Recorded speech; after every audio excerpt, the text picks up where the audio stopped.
Hello, ladies and gentlemen. This is me. This is yours truly, the Morning Gardener. And I just came to share a little bit of information with you about gardening. And that's why I'm here today. We're going to talk about it. We're going to answer some questions if you have any questions. Also, um, we're going to wait till somebody show up first. You can clearly see there's nobody in the room. It's just little old me. Um, okay.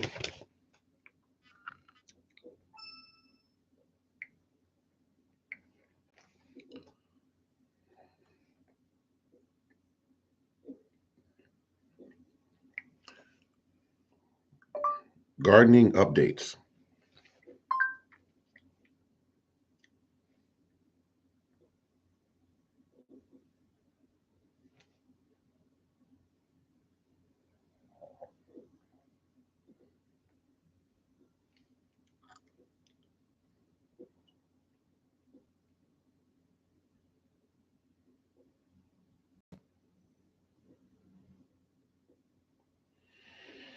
Oh, hello. How you doing? How you doing? It's good to see you. You're the first one that popped right in the room. I think you've done this before. I like that because you just come in and just say, I'm here. I'm here to enjoy the show. Thank you very much for stopping by.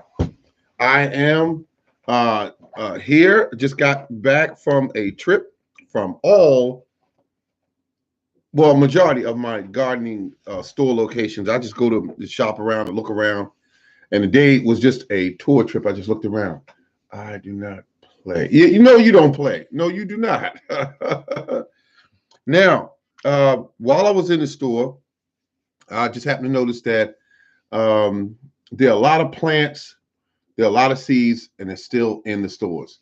And so I'm looking at that. I think that's a good sign, but don't let the smooth taste fool you. Those seeds, those plants, they're all going to be gone. They're all going to be gone in a matter of weeks. As soon as this weather starts leveling out where it stays at least 60, 65, 70 degrees, you're going to see people minds switch and it's going to turn to just simply gardening. Yeah. Ready for knowledge. All right. There we go. Let me tell you something. Um, a lot of times when you're gardening in the yard, your plants don't need a bunch of fuss from us. We overkill sometimes. We overwater and we over fertilize, and those are some things that most people are guilty of. I'm guilty of it as well myself. I'm one of those overwatering people sometimes. And a lot of times your garden just don't need the water. I mean, all you have to do is use this one finger, stick it in the ground. If it's moist, leave it alone. Leave it alone. It does a plant good sometimes to dry out a little bit, just a little, and then go ahead and water it because that's the way nature naturally does it. Nature doesn't water every second that that plant begins to dry out. It doesn't do that. It rains when it rains. And so we're there as stewards to help take care of the plant. So we just do things like, okay, if it hasn't rained for a few days and you look at your plant and it's looking kind of sad, give it a little bit of water, after you first test with this, because sometimes the surface will look dry and just below the surface will be nothing but moisture, depending on what type of soil you have. Now, here in Maryland, I have clay soil. So that in and of itself, our soil stays kind of moist. But when it dries out, it turns into like a sort of rock sort of material. Hello, good evening, good evening. All right, people are here in the room. I got a small audience today, but it's still worthwhile because I'm the best kept secret on here. I think one of them, and some of you guys are the best kept secrets on here. I want to hear some of your things that you've been doing in the garden. I know that I've been out there and I am just wild about the fact that we don't have a lot of selection here in Maryland. We don't have a lot of selection. Mr. Price, hello, how are you doing this evening, sir? All right. Everyone on the Morning Garden Show. Everyone's say hello, everyone on the Morning Garden Show. That's what he say. Say hello to everyone. That covers everybody. That covers even me. Um, but we I went to let's say first store I stopped at was Home Depot. Stopped there. Sad plants. You should see them. They got all the things some of the things you would think about. I'll put it that way: potatoes, garlic, those little onions that you're supposed to put in the ground and grow onions. They don't grow real big when you buy those those little bulbs. They don't grow too big. But when you get things such as oh my goodness, what is it? When you get things as such as the plants like I was almost tempted one time to purchase something called a Chicago fig, and I said leave that thing right there because you don't even know if you like fig. Leave it right there in the store until you get a fig and taste it yourself. The last fig I had, I was 8 years old, and I didn't like it, but I was 8. Um, I thought my father said it's fig, and I said fig. I said you mean like the cookie? He said yes, just like the cookie. It's a fig, like the cookie. And so I bite into it, and the texture is soft and mushy. I don't like that when I was 8 years old, and now that I'm an adult now, I don't like many things that are mushy. Like apples, I don't like mushy apples. Don't like mushy apples. But all the apples that I'm growing now on my property is crisp apples because that seems to be the trend that people go towards. People are used to having their fruits perfect, no wormholes, no dents in them, none of that stuff. But I'm gonna tell you something. In the real world, a farmer will walk up to an apple tree, pull one off, take out his pocket knife or her pocket knife, cut that hole out where that worm is, and then cut off pieces as they want and eat, and then drop the core wherever they want to and grab another one and do the exact same thing because they know there's nothing wrong with that apple. It's just cosmetically, it's not pleasing. The public needs to have certain things hidden from them that, for instance, all apples are perfect. All pomegranates don't crack when in fact they do once they ripen or they get a big supply of rain and it causes them to crack. Because that hard skin on the outside of a pomegranate it's just not all that flexible when it rains real hard. I'm telling you that when you do select items for your garden, always try to pick things that you like.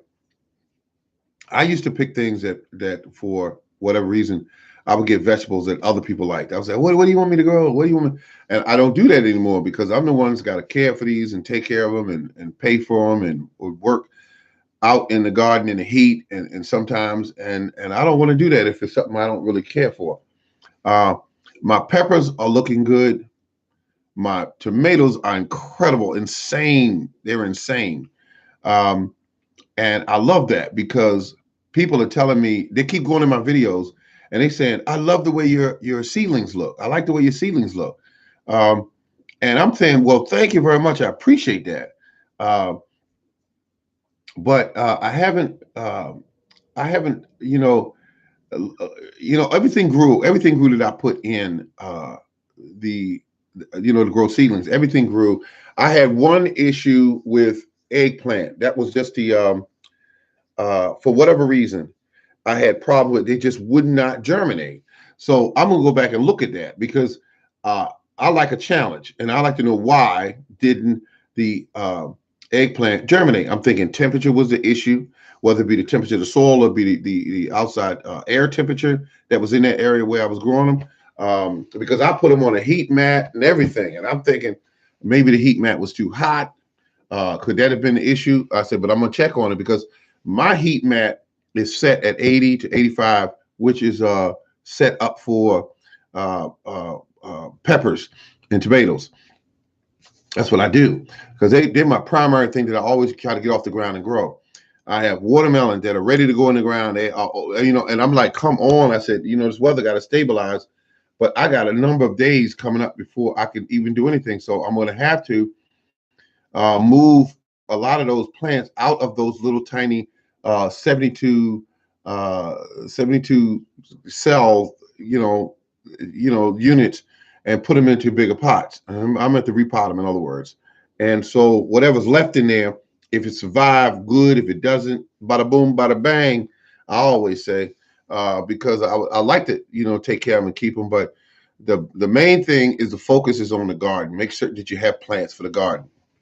And if the only way to do that is to make certain that you take them out before they become completely root bound, and then you run into some more issues. So everything is looking good right now. Walking through the store at Walmart, another store I went to, looked there. They had seeds, plenty of seeds, lots of seeds. They did not have a 50-cent seeds this year. That was interesting. That was interesting to me. So something's going on. For every year, I remember they always had the 50-cent seeds, and then this year they just did not have the 50-cent seeds. Why don't they have the 50-cent seeds? I said, and I said, you know why? Because we're in a pandemic, and they said no. We're packaging everything to sell at regular price, and that's what we're going to do. But aside from that, I was on the phone with a gentleman, and he called me up. He wants to know. He said, "Listen, man." He said, "Listen, I'm taking a beating on dealing with my garden." And you know, he was a good guy. Good guy. He was. You know, he likes to garden. He got into it, and he's hooked, and he wants to grow. But he wants to stay successful. He wants to stay successful. But folks, sometimes you're gonna get spopped just like that by the garden. You're gonna get knocked around sometime. Something's not gonna germinate. Something not gonna make it, and you're gonna wonder why. And if you're really curious about it, you stay at it. You won't give up. And so I was telling him how he could save money, and I was telling him about. You see, he buys these bags of soil, the soil that you get to call the potting soil, and sometimes you get the mix that's full of starting seedlings and that sort of thing. Well, you don't want to keep doing that unless you have rich people's money, because it will definitely rock your wallet. If you get a little bag, oh my goodness, a little bag for $8, $9 a bag. And I said to him, I said, and he's a good listener. He writes down everything, to make certain that he's correct. But the thing about it is when you have those bags, you're just paying because somebody else mixed it. Somebody else mixed it, and that's what they did. They either use a big machine to do it, and they just mixed up everything, and they cut back on certain things that they don't want to give you that are costly, like the perlite that's in it. They're not going to give you a whole bunch of perlite in there unless you're paying really top dollar for the soil. And his bag was top dollar. It was one of the Miracle Grow bags, I believe. But to make your own is just way too easy to make your own. All you do, if you're making a soil, I'll give you a good example. If you're making a soil starter mix, a seed starter mix, all it is peat moss or coconut coir, and you got 10% of perlite. And that's it. That's the whole recipe. Now you can get fancy and do things to it, like add fertilizers to it, and let that be part of the soil mix. But those seedlings pretty much have enough food stored in their I think cardler leaves. I can't think of the word right now, but the thing about it is enough energy stored there to really take it a long ways into almost repotting. So when you see yourself buying these expensive soils, stop. In the name of, no, let me stop. Just don't get it just all crazy. Don't just get that stuff, because gardening is designed primarily to do one thing now. This is what people are doing right now. Grow what you like and you'll take better care of it. Absolutely, Mr. Price, you'll take better care of it. But to buy the materials that it takes to get your garden off to a beautiful start, you need to save money. You need to buy in bulk. I was telling them that you need to buy the perlite in bulk. Go there at the Home Depot, got the big bags. And then there are other companies that sell these industrial size bags. I mean, they're big. Some people get those. If I could find out a place where they are, I would get them. But I go to the stores, as you already know, and I'm putting this out there, I actually purchase busted bags. I look for busted bags. I do not look for bags that are completely intact. Why? Because I've been at the game for 20 years, 21 years. I've been at the game for 20 years, and I like saving money. I bought 3 cubic foot bags of peat moss, $12 for both bags. Now, when you go in there and do that, you definitely are cutting a heck out of the cost it takes you to garden. If you keep repeating things like that, now there was 2 other bags there, and I should have got those, and I still is not late because I can still go back and get those tomorrow. Because what people do, if they see it in that trash bag, they'll say, "Oh, I don't want to deal with that. I don't. What is that in that trash bag?" The man from the store put it in there because he just bagging it up. Because I'd have sent it back to the company or throw it in the trash can or the dumpster.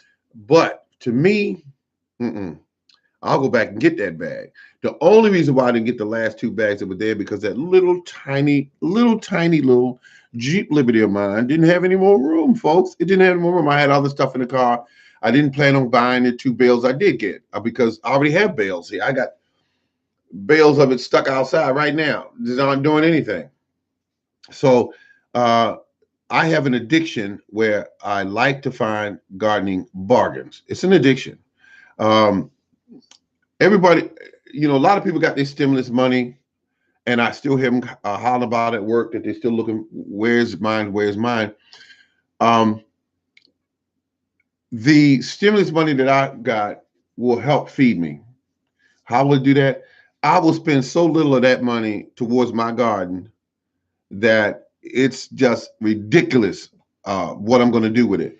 I will work the heck out of every single dime of that money, and I will grow big, beautiful, bountiful. Oh my goodness! Let me stop, folks. This is getting to me here because I know what I'm going to do. I already know what I'm going to do. I'm going to have more food, like I did. I'm going to have more food that I know what to do with, and the churches are closed now, so I can't donate it to them. But there was a chef at the church one time. He said, if you have certain items, he said, here's my number, contact me. He's a chef at the church. And he said, I'll buy all you have. Because he looked at my soil and everything, and I was telling him certain things, and he was like, wow. And I handed him a piece of yellow squash over the fence. And when he got that handed over to him, he was absolutely, I said, wait a minute, somebody just hit me up here. Join is already doing. This is Miss Martine. She's a very, very nice lady. John is already doing it. I will send you a picture on a little.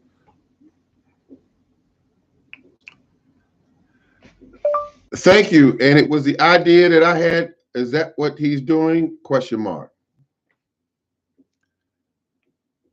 I don't. Okay.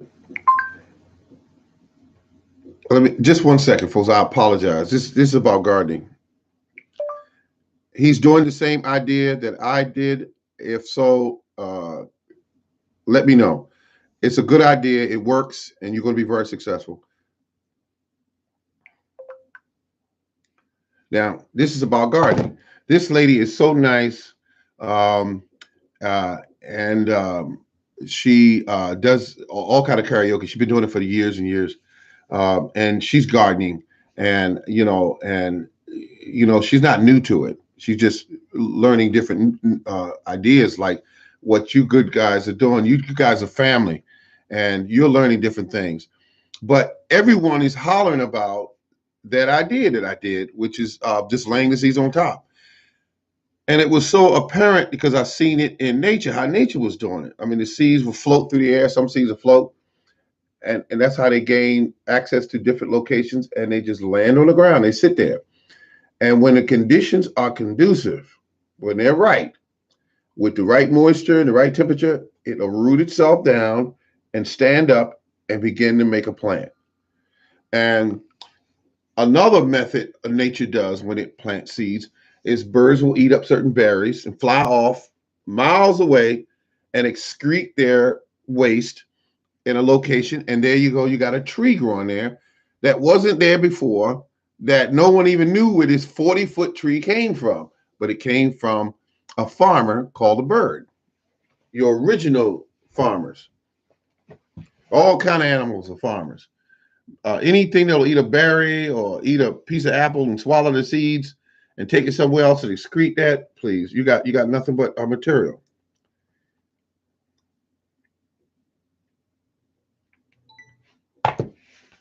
And that's how that works. I say I may have planted my corn too early. Had a frost last night. Oh, okay. I'm sorry to hear that, Mr. Price. You planted outdoors. And it sounds like you planted outdoors. I'll put it that way. But what I did is I planted indoors in the 72 trays. I don't know if you've seen that video. But they indoors, and my biggest issue is going to be a hi all. Hello, how you doing? All right, mom. Yeah, that's what it is. Yeah, there we go. We got people in the house. We got mom in the house too. But what I'm looking at here is people are getting tired, fed up of being controlled with their cost of eating better, and also cost of high costs on foods. When it ticks me off when I see people get on here and they try to get you to buy $500,000 worth of lights to help you grow some seeds. Now, what sense does that make? I don't care about that, folks. They pay that kind of money just to grow a seed. I went to the store, and they can't stop me from doing this, and they may get mad with me for saying this, but they give you these fancy looking lights, and the people that are selling them to you are gardeners online that they're saying, hey, you pump this and we will give you a light system. But they don't give them the big fancy kind a lot of times. They give them the smaller units. These are big time gardeners that's got names behind them that you see every day online. They got thousands of subscribers. They seem very friendly and seem very open-minded, but you cannot be fooled by that, because when they get down to it and they ask you to spend, they'll say, I got this at what's that, Amazon? I got it at Amazon. Oh, by the way, click my link and I'll get a small gratuity off of this. They are salespersons is what they are. They've mutated from gardeners into salespeople. And to have you think that you need a $500 or $800 light to grow vegetables, it pisses me off. It pisses me off, folks. I apologize, but it just does.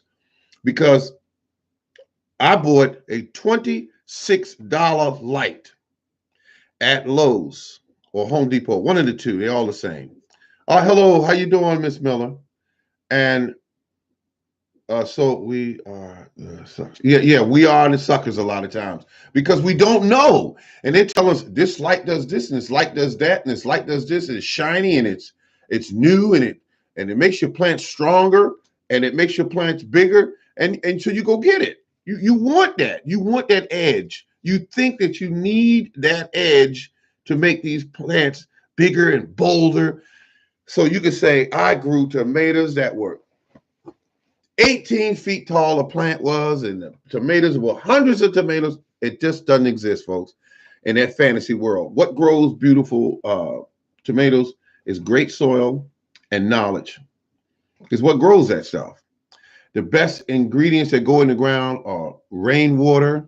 There are water from streams, because you don't need to keep using water from your house if you can avoid it, because that kills the biology in the soil. And that's what it's designed to do. What comes out of your water hose is designed to purify the water, the chemicals that they put in the water. So when you put that on your garden, it wipes out a lot of the biology in the soil. The biology returns, but why keep killing it and have it going up and down every time you water? It just doesn't make any sense if you can avoid it. I'm in a situation right now where my system is down that does the watering. it's clogged up one of my drums, and it's in a manifold system. It's a long story, but at any rate, the water won't come out. I got both ball valves open and won't come out. So I don't want to cut the pipe if I don't have to. I'm going to try to force air through it use a compressor to force air through it. And I got an opening at the top so the air can come up and come through there and push whatever leaves that are in there out of the way. And then I got my unit back. And next time I'll know, but the tree that's above it that was dropping those leaves on the 5th is going to be cut down. I might shoot some videos of it. I might shoot some videos. But I just had that idea. I might shoot some videos. But the thing about it is, once you cut all that down, I won't have the issue with the leaves being up there high so they can drop down into the gutter and then flow down into the the system.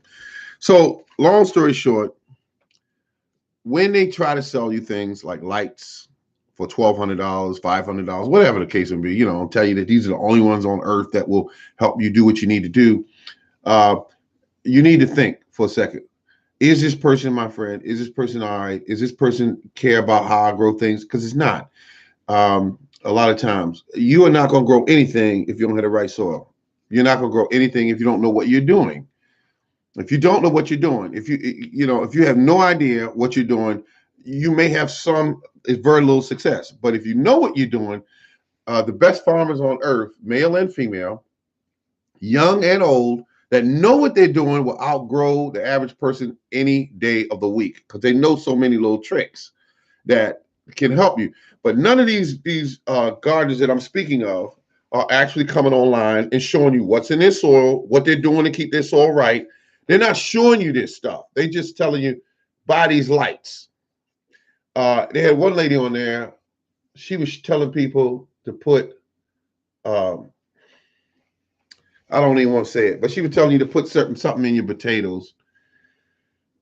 You don't ever add anything to your soil unless you've had it tested. And does that make any sense to you? You don't add anything to your soil until you've had the soil tested. I don't care what it is. Wood ash, lime. You don't add that stuff to your soil until you've had the soil tested. Trust me. To put something in your soil and have it mess with the pH or other minerals and materials in your soil, don't do that. Why? Because you don't know. You're taking a shot in the dark to this person online. Maybe they have an issue with not having enough lime in their soil. Maybe they're having an issue with the pH balance, so they're using wood ash to do certain things. But doesn't mean you're having the same issue. And when you can turn your soil around in such a way and you get it locked up, you get the nutrients locked up in your soil, you are royally screwed. And sometimes for years when you do that. So when it comes to adding things to your soil, be careful. Don't just, I know it's hard to find places to test your soil right now. It is, because those places are locked down, closed up, a lot of them. And it's difficult to do what you need to do. Thank you for the 5 thumbs up. Thank you, good people. Family. Thank you very much. Thank you. Hello, Morning Gardener and friends. Thank you very much for stopping by. I love it. All of you are family. I appreciate you. The thing about it is this. Take care of your soil. If you can find a way to Priscilla Ham. Hi there, Mr. Gardener. I'm home. Oh, isn't that nice? This is so nice. At any rate, I'm going to try to get outside before the night. I got a little bit of sun out there. I need to add. I did a beautiful job potting up these plants, and I want to add some manure to it. And I want to add the manure to it because manure is great for plants. And depending on the source that you get it from, be careful adding manure to your plants, because some places they're doing some diabolical stuff to the manure that you're putting in your plants. I say, how do you get more light on your window starting gardens? And I said, how do you get more light? How do you get online? I don't know how to. I don't know how to answer that right. I have a big piece of cardboard and it is reflecting. Alu- Okay, you using. I know what you're using. You reflective aluminum. Aluminum. Now, if you look at my light box that I have down on my area where I do my um, grow my seedlings, it's white. I don't use the aluminum. I do not use the aluminum because I just don't like it. It just looks like it'll get hot and it'll just focus too much that light on my plants. I use white. And what I did, I went to Home Depot. They sell these. They cheap too. Yeah, I don't know what they're for, but they're about that thick and they're styrofoam and they're about that wide and about I would say about 4 feet long. And I put that in the back and I let the light shine and the light bounces that back towards my plants. My plants been doing good ever since I started using that methodology, and I love it. 10 thumbs up. Thank you. Thank you, good people. Family, thank you very much. Thank you. And so be careful online about these salesmen who are disguised as gardeners because they are going to take your dollar out of your pocket and put it in theirs. And a lot of these companies, believe it or not, folks, that make this stuff like this, and I'm not selling this, so I'm not holding up for that purpose. But this is just a bag of vegetables and tomatoes, food. 3, 5, 6. Beautiful stuff. Just these numbers, just the numbers. The numbers 3, 5, 6. That nitrogen number that's in front, you need that for certain things. But you don't always want to add a lot of nitrogen to tomatoes. Why? You'll get all these beautiful leaves and all this beautiful plant growing, but very little tomatoes. Don't tell nobody that. Very little tomatoes.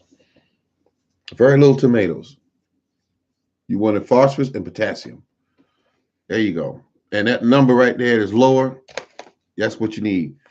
Now, when you're adding lots of nitrogen to a plant like watermelon, cantaloupe, is when you first get them in the ground and you want them to get that start and get those vines going and get those leaves growing nice and big.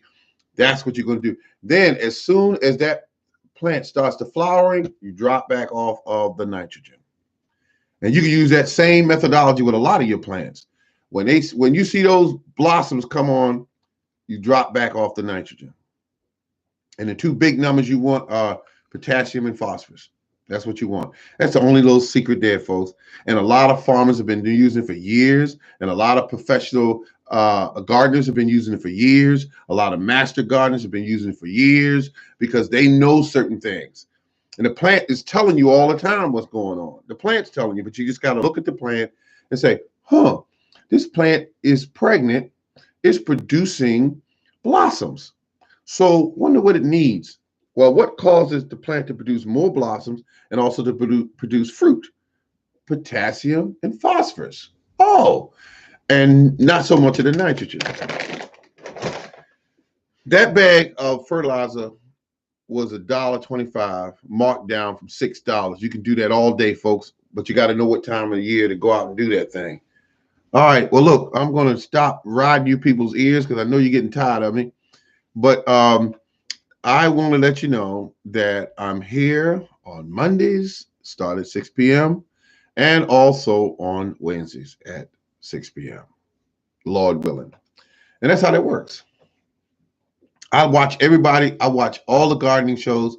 I go to all the shows that show you how to, all the live shows. I go to them too because I listen to the gardeners. I listen to them talk. And the funny thing about me is this. Don't get online and make this stuff complex because it's not. It's not complex at all. It's basic knowledge is what it is. It needs something to eat. It needs lights. It needs water. It needs soil. And sometimes you can get away with doing what's that, hydroponics and all that kind of stuff. I'm not into that. I'm not knocking it, but that's just not me right now. But the thing about it is that it's simple. Keep it simple. Take care of your soil. Get your soil in a good place. Get the proper nutrients and minerals in your soil.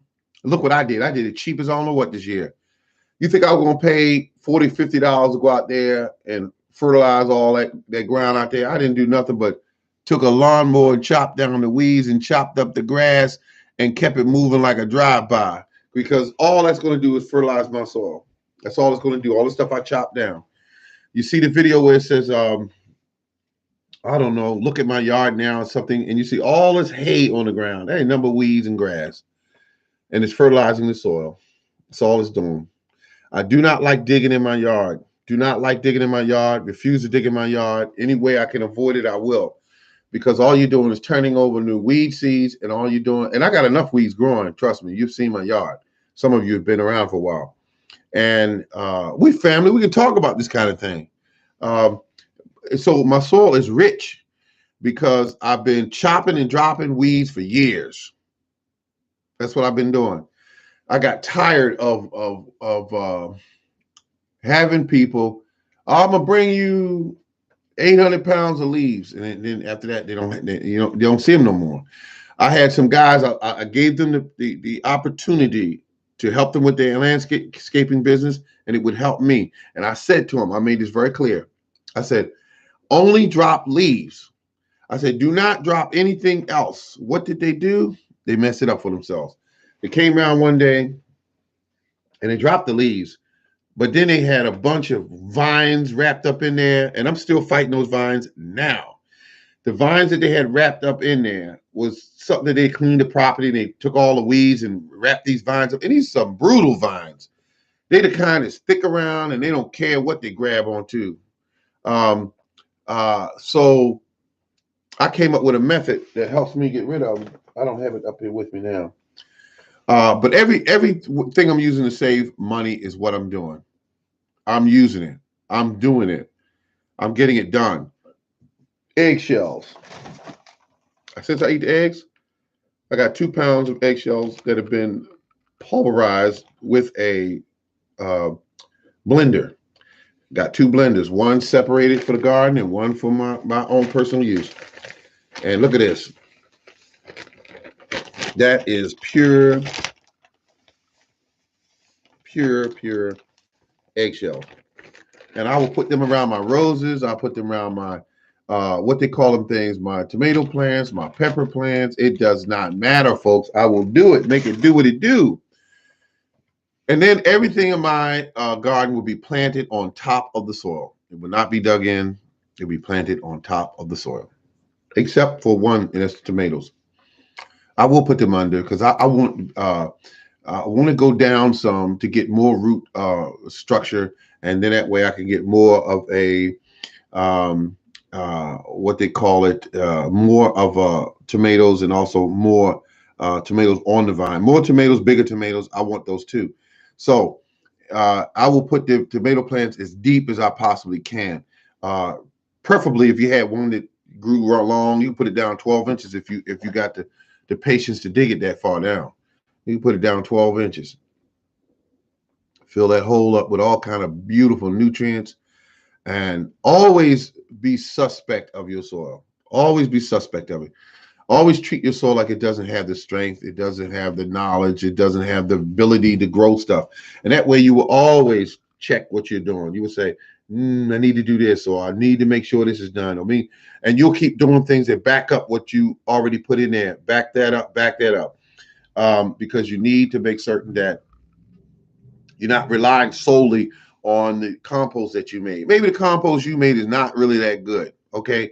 Because they got brothers and sisters out there can make some compost, and they're not just using grass and leaves. They're using different things that they know from their knowledge base right here, what to actually put in that compost and to make it beautiful.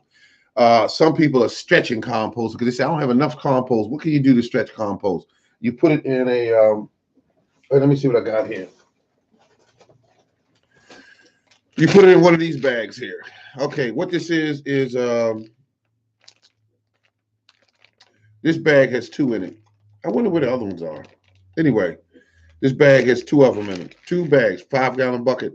You put in about 1 pound or 2 or 3 pounds of what they call that stuff, compost, and then you fill it with water, tie it up, and then you hang that bag, or you drop the bag into a 40-gallon of water.